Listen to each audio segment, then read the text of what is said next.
Get ready. Go. We are a nation that has a government, not the other way around. And this makes us special among the nations of the earth.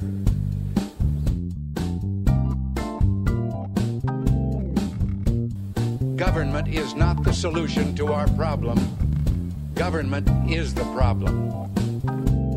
The fact of the matter is, Obama is not doing anything effective or substantive to stop genocide in our time.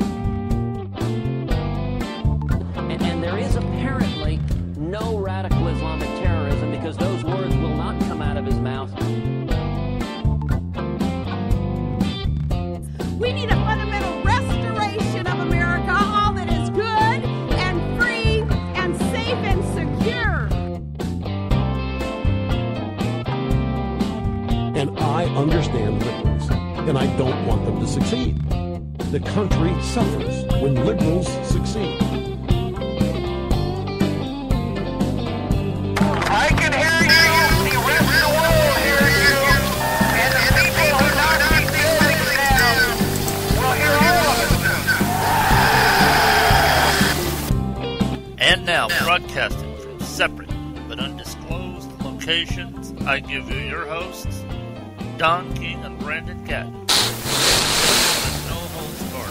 Very easy latest news, politics, and pop culture. So sit down, strap in, and hold on. Because for the next 2 hours, you will experience Liberty2Go Freedom Radio. Hey, and we are back once again on a Tuesday night at 7 p.m. Eastern Time. Your humble co-host Don King, along with my partner in crime, Brandon Gatton. How you doing, Brandon? All right, we are here. We're here and we're ready to go. We got a lot to talk about this week. We have more than a few people running for president. We have one on the Democratic ticket and 3 on the Republican ticket, which are official. And as far as the Democratic ticket, we all know that it's Her Thighness, Hillary, and it's kind of ironic that she announced that this is Hillary, that is in a scandal, up to her neck in a scandal about erased emails. And how does she announce her candidacy for president? With an email. So, yeah, there's your irony for the week, right there. That's either irony or arrogance or both, I'm telling you right now, you know. The one email she didn't delete is the one that says she's running for president. So, there you go. But not everybody's happy with her as a possible president for the United States. I know nobody on the right is. We've got several people even on the left that aren't happy with her. Some of them would rather see Maryland Governor Martin O'Malley run. Some of the hardliners on the left, the socialists, the Marxists, and the radicals would like to see Elizabeth Warren run, senator from, is it Massachusetts, I think, up there in the Northeast. And she's she's a socialist. I mean, the only thing she doesn't do is come out and say that she's a socialist, like Bernie Sanders. I think he's a senator from Vermont. He does at least say that he's a socialist. So I mean, not everybody's ready for Hillary. And I know one judge that is not ready for Hillary. And if you'll indulge Brandon and I, we have about a 5-minute soundbite. It's Judge Jeanine Pirro, and it's the opening statement on her Fox TV show. But she rips Hillary to shreds on her credibility. So let's take a listen to that. Hello and welcome to Justice. I'm Judge Jeanine Pirro. Thanks for being with us tonight. Tomorrow, Hillary Clinton announces her candidacy for President of the United States. And I want a woman president. And given our current president and all that we've been through, I want someone who says what she means and means what she says. I want someone who understands and respects the Judeo-Christian ethic upon which this country was founded. I want someone who cares about us, someone who cares about the American people. Hillary Clinton is not that person. She is only out for herself. It's never her fault.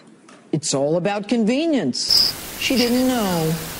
And in the end, what difference does it make? If you think that Hillary Clinton, the self-described champion of women and children, cares about you, your kids, or anyone else for that matter, you are sorely mistaken. And if you care about children, you don't gloat and you don't laugh about a 41-year-old pedophile charged with first-degree rape of a 12-year-old sixth grader. Take a listen to lawyer Hillary, still with her Arkansas twang, on recently unearthed audio tapes from the mid-'80s talking about the very rapist she represented in 1975, laughing about the fact that her client actually passed a lie detector. I had the polygraph, which he passed, which forever destroyed my faith in polygraphs.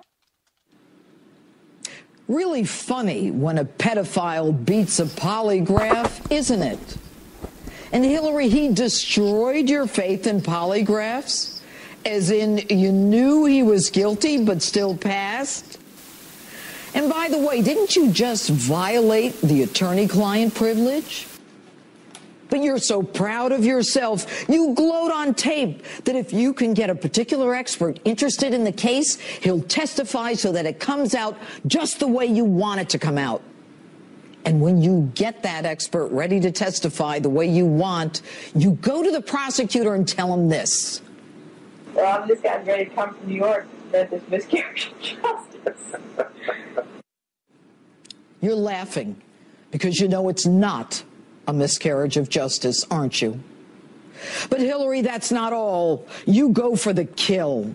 You decide to smear and attack the credibility of a helpless 12-year-old raped by two men. So beaten, so damaged, she ended up in the hospital with her mother at 4 a.m., never able to have children. So damaged, she suffered decades of depression. So damaged that at the tender age of 13, she tried to kill herself.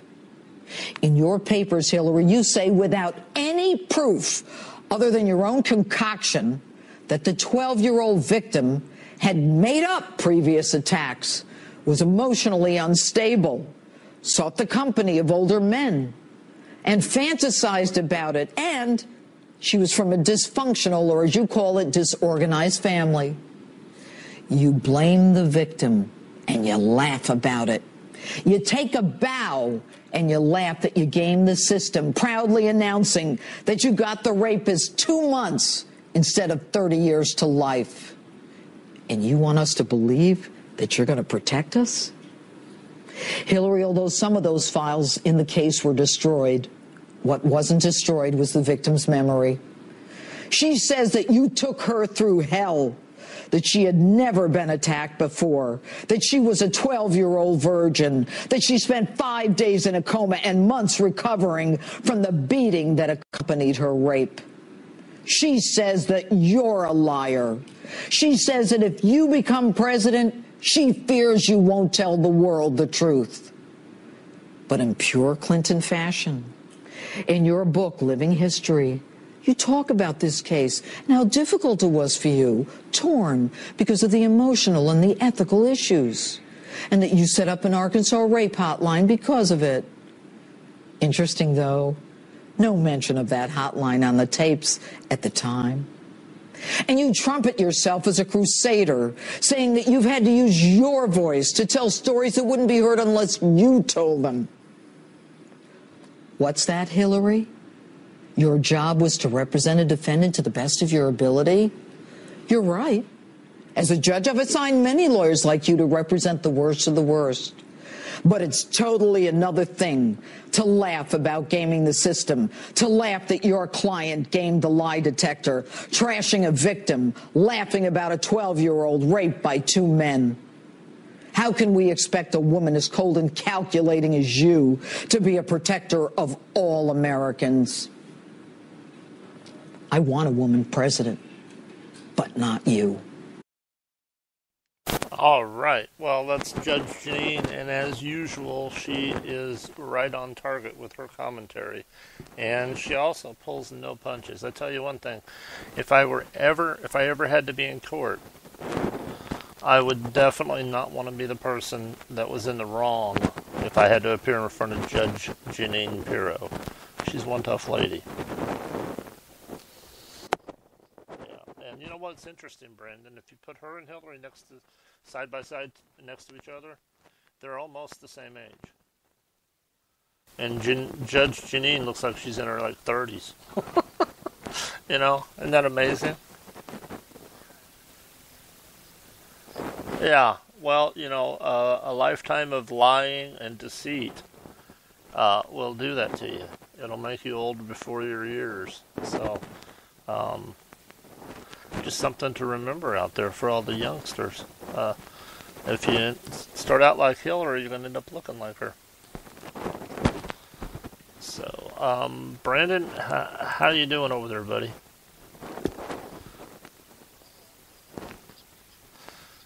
Okay, because I got a couple people texting me saying they couldn't hear your end of the conversation, so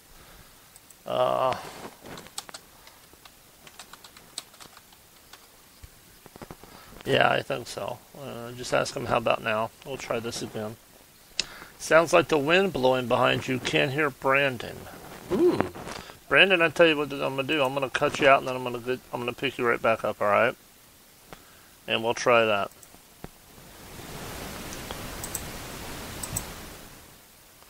And I just am initiating the call to Brandon. Are you there, buddy? Now I'm really, really quiet. Oh, let me just turn up a little bit. And let's ask Mona. She's the one that's in the chat room. Now, I just called him back. See what she has to say. I'm sure this is just nail-biting suspense to all our listeners out there. Oh, what the hell are they talking about? Yeah, they can't hear you. It is creepy. They can't hear you at all. Oh, that's just great. Well, we're just going to continue on, and if I have to, Brandon, I'll just repeat what you say, because I want our listeners do like to know what you say. And let me try something else here. Let me try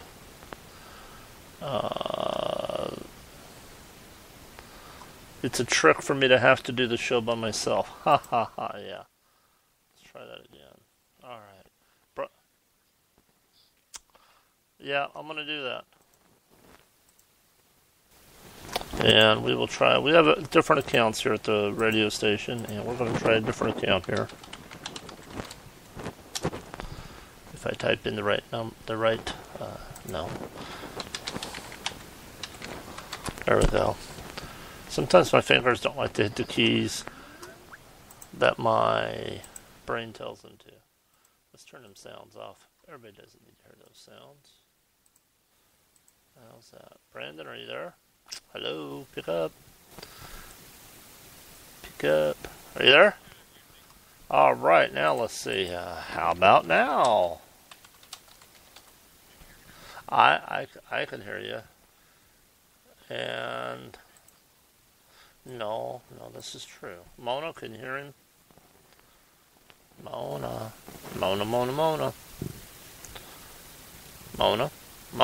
can you hear him? He sounds like a cricket in the distance. Well, hey, you're there at least. You're. Let me see if I can adjust my settings a little bit. There, can you hear me better now? Well, you said you could barely hear me, so. Well, I'll turn that down there. How's that? Is that better? There we go. Okay. Do that. This is why we want to upgrade our components here at the station. Now he's squeaking. Are you on your own Skype? Of course he's on his own Skype. You're on your own Skype, right? Because I called you. Don't know. Worse. Now he's worse. Alright. That's okay. You know what? We're going to